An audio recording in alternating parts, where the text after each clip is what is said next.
ಶ್ರೀ ಗುರುಭ್ಯೋ ನಮಃ. ನಿಮ್ಮೆಲ್ಲರಿಗೂ ತಿಳಿದಂತೆ ನಾವು ಮಾಘ ಮಾಸದ ಮಹಿಮೆಯನ್ನು ತಿಳಿಯುತ್ತಾ ಬರುತ್ತಿದ್ದೇವೆ.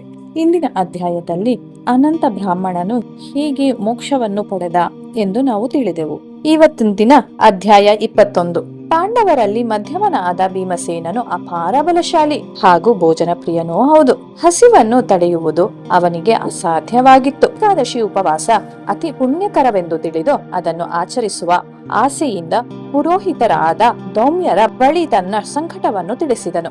ದೌಮ್ಯರು ದೀಕ್ಷೆಯೊಂದಿಗೆ ನಿಷ್ಠೆಯಿಂದ ಉಪವಾಸ ಮಾಡಿದರೆ ಹಸಿವು ತೊಂದರೆ ಕೊಡುವುದಿಲ್ಲ ಎಂದು ಉಪದೇಶಿಸಿದರು. ಭೀಮನು ಅದರಂತೆಯೇ ಮಾಘಶುದ್ಧ ಏಕಾದಶಿಯನ್ನು ಆಚರಿಸಿದನು. ಮಾಘಶುದ್ಧ ಏಕಾದಶಿಯನ್ನು ನಿಷ್ಠೆ ಭಕ್ತಿಗಳಿಂದ ಆಚರಿಸಿದನು.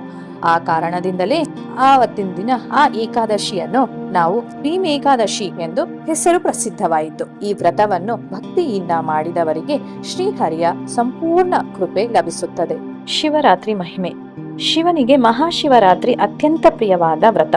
ಮಹಾಕೃಷ್ಣ ಚತುರ್ದಶಿಯ ಅಂದು ಉಪವಾಸ ಜಾಗರಣೆ ಶಿವಪೂಜೆ ಮಾಡಿದರೆ ಮಹಾಪುಣ್ಯ ಸಿಗುತ್ತದೆ. ಶಬರಿ ನದಿ ತೀರದಲ್ಲಿ ಬೇಟೆಗಾರನೊಬ್ಬನು ಪ್ರತಿದಿನವೂ ಅರಣ್ಯಕ್ಕೆ ಹೋಗಿ ಮೃಗ ಪಶು ಪಕ್ಷಿಗಳನ್ನು ಕೊಂದು ಅವುಗಳನ್ನು ಬೇಯಿಸಿ ತಾನು ತನ್ನ ಕುಟುಂಬವನ್ನು ಪೋಷಿಸುತ್ತಿದ್ದನು. ಒಂದು ದಿನ ಆತನು ಬೇಟೆಗಾಗಿ ಕಾಡಿಗೆ ಬಂದನು. ಆದರೆ ಬೇಟೆ ಸಿಗಲಿಲ್ಲ. ಆದ್ದರಿಂದ ಆತನು ಅಲ್ಲೇ ಉಳಿದುಕೊಂಡನು.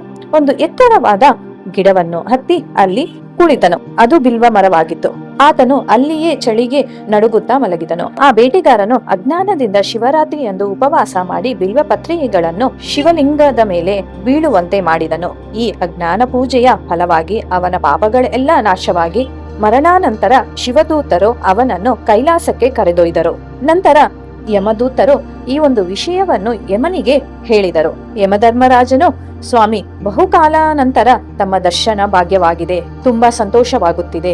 ಈಗ ನಾನು ಇಲ್ಲಿಗೆ ಬಂದ ಕಾರಣವೇನೆಂದರೆ ಇದೀಗ ತಮ್ಮ ದೂತರು ಕರೆತಂದ ಬೇಟೆಗಾರನು ಮಹಾಪಾಪಿಯಾಗಿದ್ದಾನೆ. ದಯೆ ದಾಕ್ಷಿಣ್ಯವಿಲ್ಲದೆ ಪ್ರಾಣಿಗಳನ್ನು ಹಿಂಸಿಸಿದ್ದಾನೆ. ಆಕಸ್ಮಿಕವಾಗಿ ಒಂದು ಶಿವರಾತ್ರಿ ದಿನ ಯಾವ ಪ್ರಾಣಿಯೂ ಬೇಟೆಗೆ ಸಿಗದ ಕಾರಣ ಬಲವಂತವಾಗಿ ಉಪವಾಸ ಮಾಡಿದ್ದಾನೆ. ಚಳಿ ಕಾಯುವುದಕ್ಕೆ ಬಿಲ್ವ ಪತ್ರೆಯನ್ನು ಹೊದ್ದು ರಾತ್ರಿಯೆಲ್ಲ ಕಳೆಯಬೇಕಾಯಿತು. ಆದರೆ ಶಿವಲಿಂಗವನ್ನು ಭಕ್ತಿಯಿಂದ ಅವನು ಎಂದೂ ಪೂಜಿಸಲಿಲ್ಲ. ಈ ಕಾರಣ ಅವನು ಶಿವಲೋಕಕ್ಕೆ ಬರಲು ಸಾಧ್ಯವೇ ಎಂದು ಕೇಳಿದರು. ಭಗವಾನ್ ಶಂಕರನು, ಯಮನೆ, ನನಗೆ ಪ್ರೀತಿಕರವಾದ ಮಹಾಶಿವರಾತ್ರಿಯೊಂದು ಬಿಲ್ವಪತ್ರೆಯನ್ನು ನನ್ನ ಮೇಲೆ ಹಾಕಿ ಜಾಗರಣೆ ಉಪವಾಸವನ್ನು ತಿಳಿಯದೆ ಮಾಡಿದರೂ ಪಾಪ ನಾಶವಾಗುತ್ತದೆ. ಈ ಬೇಟೆಗಾರನಿಗೆ ಶಿವರಾತ್ರಿಯ ಪುಣ್ಯ ಸಿಗಲೇಬೇಕು. ಆತನಿಗೆ ಇದರಿಂದಲೇ ನನ್ನ ಸಾಯುಜ್ಯ ದೊರಕಿತು ಎಂದು ಹೇಳಿದರೆಂಬಲ್ಲಿಗೆ ಸ್ಕಾಂದ ಪುರಾಣ ಅಂತರ್ಗತ ಮಾಘ ಮಾಸ ಮಹಾತ್ಮೆಯ 21ನೆಯ ಅಧ್ಯಾಯವು ಸಂಪೂರ್ಣವಾಯಿತು. ಶ್ರೀ ಗುರುಭ್ಯೋ ನಮಃ.